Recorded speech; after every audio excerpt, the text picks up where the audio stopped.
कहवाई छठी मई के नैहर कहवाई सासुर कहवाई सासुर हो।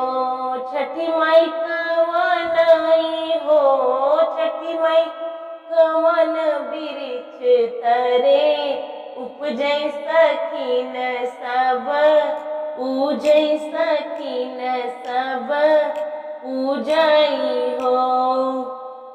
गोकुला में छठी मई के नैहर मथुरा में सासुर मथुरा में सासुर हो। छठी मई महुआई हो छठी मई महुआ बिरिछ तरे उपजै सखीन सब पूजै सखीन सब पूजई हो।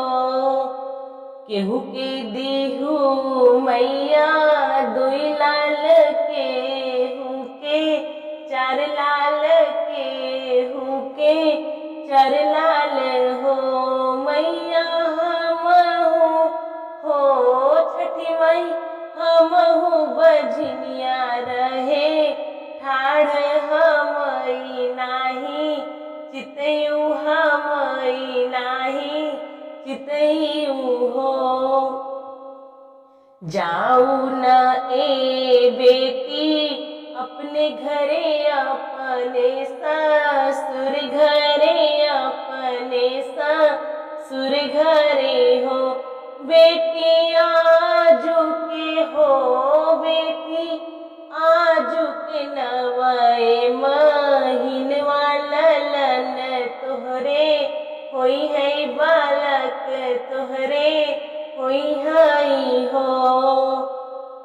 8 महीनवा के बीतत नवए के लागत नवए के लागत हो। बहिनी रानी के हो बहिनी रानी के जन्मे ललनवा सखीन गावे सोहर सखीन गावई सोहर हो। बीतत सावन महीनवा भादव के लागत भादव के लागत हो।